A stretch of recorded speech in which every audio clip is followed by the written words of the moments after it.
நிகழ்ந்திருக்கிறது. உன்னுடைய வாசிப்பும் உன்னுடைய படிப்பும் அங்க போய் கம்பீட் பண்றதுக்கு ஏத்த மாதிரி இருக்காங்கிறத பாத்துக்க. வெறும் வகுப்பறைகளை நம்பாத. சர்டிபிகேஷன் கோர்சஸ் கொடுப்பாங்க இவங்க. எவ்வளவு சார் கொடுக்குறீங்க? ஒரு கோர்ஸ்ல எத்தனை சர்டிபிகேட் சார் பண்ணலாம்? அது பாட்டுக்கு பண்ணலாம். 18 பண்ணலாமா? 12 பண்ணலாமா? சர்டிபிகேஷன் கோர்ஸ் ஒன்னு இருக்குது. அதை பற்றிய நோட்ஸ் எடுத்துக்கோ. நோட்டீஸ் போர்ட்ல போடுவாங்க, தெரிஞ்சுக்கோ. உன்னுடைய காலேஜ்ல உன்னுடைய டிகிரி வாங்கும் பொழுது மினிமம் 15 சர்டிபிகேஷன் ஆவது கூட வச்சிட்டு. நான் பொய் சொல்லல, நான் உண்மையை சொல்றேன். கோயம்புத்தூர்ல இருக்கக்கூடிய ஒரு காலேஜுக்கு சார் சென்ற ஆண்டு போயிருந்தேன் சார், இந்த ஆண்டும் போனேன். சென்ற ஆண்டு போயிருந்த போது நாகராஜன் அந்த பிரின்சிபல் பேரு, அவர் P Nagarajan, doctor P Nagarajan.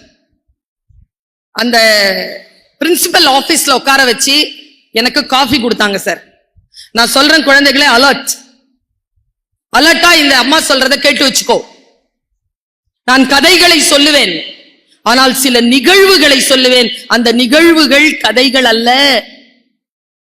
நிகழ்வுகள் நடந்தவை, வரலாறு. டீ கொடுத்தாங்க. டீ குடிச்சிட்டு இருக்கும்போது, மேடம் உங்களுக்கு 2 குழந்தைகளை அறிமுகம் பண்றேன், நீங்க அவங்கள பாருங்க, ஒன்னும் பேசாதீங்க அப்படின்னு என் முன்னால 2 என்வலப் எடுத்து போட்டார். என்வலப் பிரிக்காதீங்க மேடம், வச்சுக்கோங்க, பசங்க வருவாங்க. ஒரு பையன் வந்தான். உங்க யாருன்னு தெரியுதா? போன வருஷம் யாருன்னு தெரியுதா? இந்த பையன் பேர் சொன்னான், என் பேரை சொன்னான். நான் எங்க வேலை செய்யறேன்னு சொன்னான். சரி குட் மார்னிங் சொல்லிட்டு போய் உட்காரு, வெளியில உட்காரு. குட் மார்னிங் மேடம் சொல்லிட்டு போய் உட்காந்துட்டான். ஒரு பொண்ணு வந்தான். இவங்க யாருன்னு தெரியுதா? பேர் சொன்னா. இவங்க எங்க வேலை செய்யறாங்க தெரியுதா? அவளுக்கு தெரியல. ஸ்பீக்கர்னு சொன்னா. சரி குட் மார்னிங் சொல்லிட்டு போய் உட்காரு. 2 என்வலப்பையும் பிரிச்சு பாருங்க மேடம். பாயினுடைய என்வலப்பை பிரிச்சு பாக்குறேங்க. அவனுக்கு ஒரு கால் லெட்டர் வந்திருக்குங்க. அவன் வந்து 4th இயர் தாங்க. அவன் இன்னும் சப்ஜெக்ட் முடிக்கல. அவன் அந்த கால் லெட்டரை பிரிச்சு பாக்குற, பர் ஆனம் அந்த லெட்டர்ல போட்டிருக்கிற ஊதியம் எவ்வளவு தெரியுமா? பர் ஆனம் ஒரு வருடத்திற்கு 68 லட்சம் ரூபாய் இந்தியாவில், பெங்களூர்ல 68 lakhs அவன் கால் லெட்டர் வச்சிருக்கான் கையில. நான் இந்த மேடையில உட்கார்ந்து இருக்கிறவங்களை கேட்கிறேன், என்னையும் சேர்த்து கேட்கிறேன், நாம வருஷத்துக்கு 68 lakhs ரூபாய் சம்பாதிக்கிறோமா சார்? இன்னும் 4th இயர் தான் படிக்கிறான், இன்னும் முடிக்கவே இல்லை. அவனுக்கு 68 lakhs கால் லெட்டர் வந்திருக்கு. பொண்ணு எடுத்து பிரிச்சு பார்த்தா 56 lakhs. இந்த வாரம் போயிருந்தாங்க. அப்போ 45 lakhs அனிதா அப்படிங்கிற ஒரு அனிதாவோ அமுதாவோ அந்த பொண்ணுக்கு 45 lakhs கால் லெட்டர் இருக்கு. நாம எவ்வளவு கால் லெட்டர் வாங்குறோம்?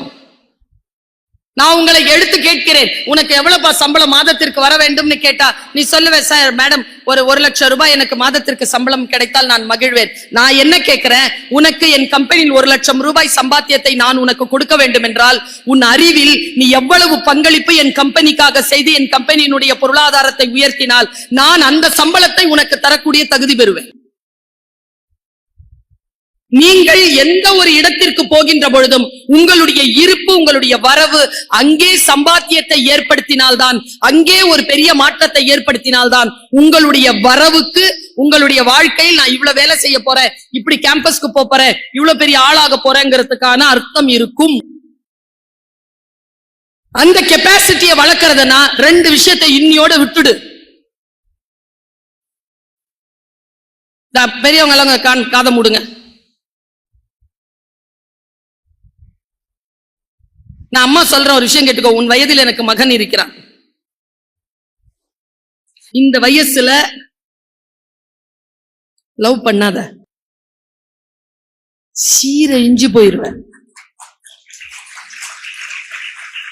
இந்த கை தட்டினது எல்லாம் காதை மூடுன்னு சொன்னது அம்மா அப்பா.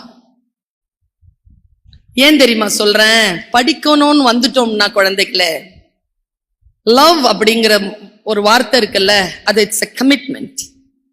மனசு ரொம்ப பாதிச்சிடும். உன்னுடைய இலக்கை நோக்கி உன்னை செலுத்த விடாது. அதுல இப்போ சிக்கிக்காத. யாராவது பார்த்து வச்சிருந்தானா வச்சிக்க, வேணான்னு சொல்லல. பழகாத, பர்சீவ் பண்ணாத, கொஞ்சம் காத்துரு, டிகிரி முடி, பெரிய இடத்துக்கு வேலைக்கு போ, அது தானா வந்து உன் காலடியில சேரும். நீ ட்ரை பண்ணவே வேணாம்.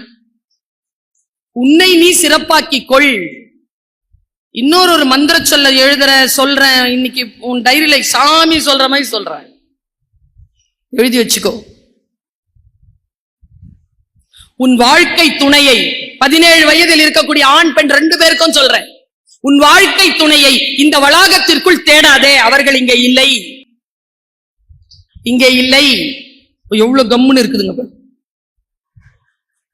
சாமி சொல்றேன்னு சொல்லிட்டேன்ல, உண்மையத்தான் சொல்றேன் குழந்தைகளை.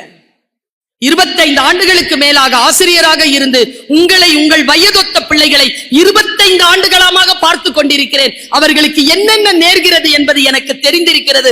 அதனால் அந்த கவலையோடு என் பிள்ளைகளுக்கு சொல்லுகிறேன், தயவு செய்து இந்த ஆண் பெண் பிரச்சனைகளில் இந்த 4-5 வருடங்கள் ஈடுபடாதீர்கள். வெறும் கல்வி என்கின்ற அந்த தீபத்தை கையில் எடுத்துக் கொள்ளுங்கள். வாழ்க்கை உங்களுக்கு தேவையான உயர்வுகளை உங்கள் காலடியில் கொண்டு வந்து போடும் என்கின்ற இந்த அறம் பேசுகின்ற இந்த நாவினால் சொல்லுகின்ற வார்த்தையை உங்களுக்காக நான் வைக்கின்ற பிரார்த்தனையாக எடுத்துக்கொள்ளும். அடுத்தது ஃப்ரெண்ட்ஷிப்.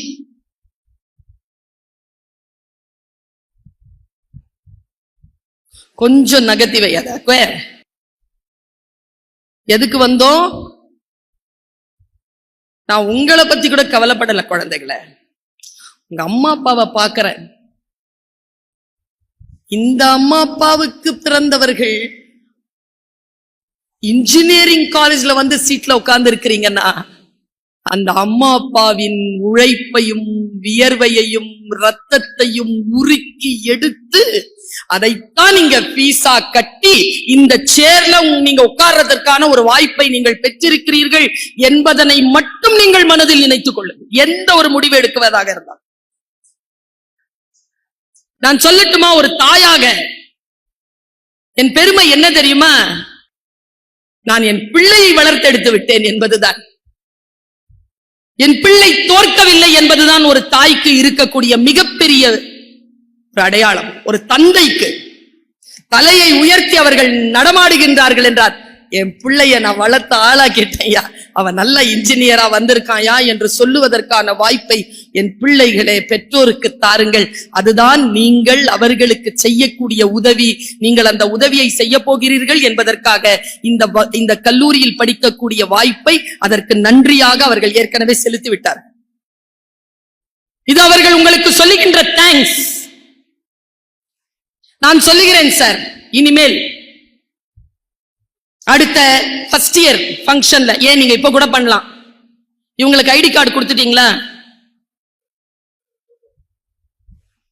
அதை பெற்றோர்கள் கையில கொடுங்க. சரியா?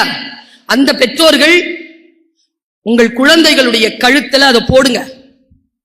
அந்த குழந்தைகள் அந்த பெற்றோர்களை கட்டி அணைத்து அவர்களிடத்தில் ஆசீர்வாதம் வாங்கிக் கொண்டு அந்த அடையாள அட்டையை அவர்கள் இனிமேல் பெறட்டும். ஆசிரியர்களுக்காக இல்லை இந்த படிப்பு உங்களுக்கு வந்து சேர்ந்தது, உங்கள் பெற்றோர்களுக்காகத்தான் இந்த படிப்பு உங்களை வந்து சேர்ந்திருக்கிறது.